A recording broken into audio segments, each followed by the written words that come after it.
The amazing thing about India's Most Fearless is that it's capturing stories of modern day heroism. So it's not just about what happened in the 62 war or what happened in the 71 war or what happened during Kargil. And Shiv, I think that's important because very often, for many people, somebody's death or act of bravery is something you acknowledge when it happens, when you see the last rites, or when you see a citation being accepted by their family or mother, father, wife, during one of our national events. And otherwise, it's just a lost memory. It's just something people forget, and this keeps them going. You actually said it exactly like it is, Rahul. We constantly get asked about why we actually even wrote this book, and one of the reasons is precisely that on Republic Day and Independence Day every year, there are a bunch of press releases that the government issues with, single paragraph citations about someone's, feat for a Shaurya Chakra or a Veer Chakra or whatever it is. And it always felt so odd that, someone's incredible military achievement of bravery or valor or selflessness could all be compressed into a single paragraph and then completely forgotten. The lucky ones will have some media attention with, people going to their houses, cameras, etc. But most of those people are reduced to obituaries by the unit on page 4 of newspapers every single year. So we decided that I think these are stories that need to be told, not because they are, inspirational or nationalistic, because these are actually incredible stories about people like us, like Rahul was saying, these are people with normal families, people paying their normal EMIs. Faujis are not superhumans. They face the same nonsense as all of us do on a daily basis, and in addition to living between life and death. So, those are the kind of people we were actually writing about. So, I think it was an incredible experience really capturing that aspect of it, Rahul. Faujis are totally normal till the one day they are not. Yeah. When they decide, either on their own or because their commanding officer has asked them to do something which history will record and remember, and about which potentially films would be made or stories would be told and people would cry long after they're gone. Gaurav, a lot of this getting captured, and I see now you're a part of a very active Army Literature Festival circuit, which essentially means that these stories are being celebrated. It's not something which is just done and forgotten, but something which is actively remembered, celebrated, cherished. People hear those stories, very often get inspired by them. Rahul, a nation needs its heroes, and a nation like ours, which is constantly at war, whether it's at the Pakistan border, whether it's the tension at the China border, and we saw the flare-up at Galwan that we reported, or the situation in Doklam or Arunachal Pradesh, or our Navy or the Air Force, or even counter-terror operations.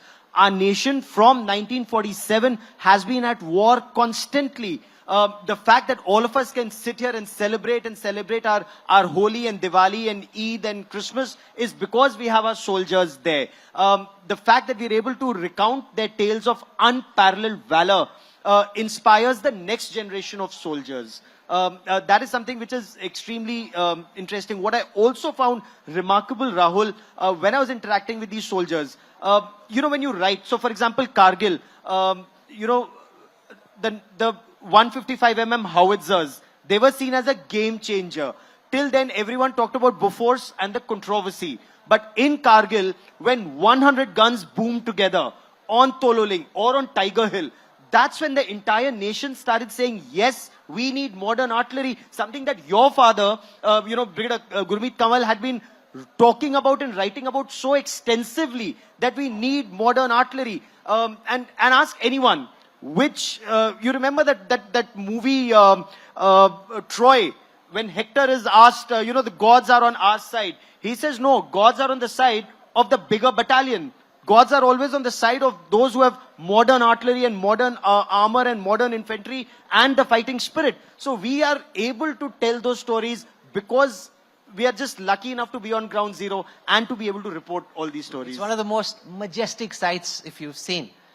Whole host of artillery guns booming. You've seen some of those images during the Kargil war. There is nothing that gives you greater goosebumps than to see the Indian artillery fire. And what a majestic sight that is. They used to be booming right around my school when I was growing up. So we used to have broken window panes virtually every second week with some gun causing a window pane to go out. It was a lot of fun. It would stop the class for a while, but hey, so what? You know, it's very difficult to ask a parent to pick a favorite child. So I won't do that, but rather I get our guests to talk about the one story and narrate that story in a couple of minutes, which you find most remarkable. This is obviously not their favorite war hero because that would be very unfair.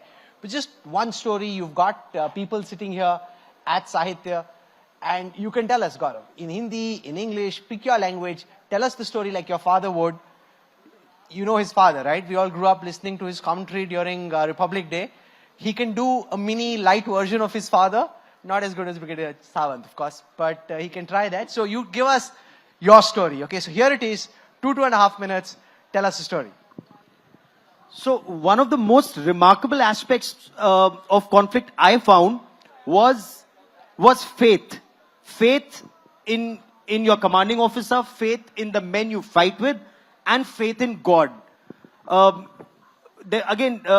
get back to that time when Tiger Hill had to be won. And Tiger Hill was one of the most difficult battles. So you had all these guns lined up, but then there had been a series of reverses. Our boys went up, couldn't succeed, came back, bodies were coming back every other day. So to boost the morale, you had the religious teacher. And those who are from the armed forces would realize religious teacher plays a very important role in any battalion because he would boost your morale. And there was a havan with a new gun coming in. So bakaida ek kalawa bandha, तिलक किया और उसके बाद गीता का एक उपदेश था जो उस रिलीजियस टीचर ने उन जवानों को बताया and that became actually something that I really swear by now. Yogeshwar Shri Krishna tells Arjun, Hatova prapyasi swargam jitva va bhokshasi mahim tasmad uttishta konteya yuddhai krit nishchaya. And this means that when you fight battle, if you die in battle, you will go to heaven. If you win the battle, you will rule over this earth that is as beautiful as heaven. That is why, O son of Kunti, take a firm resolve and fight. And that is what an army must do. Fight to win, whatever the consequences. That story has stayed with me forever.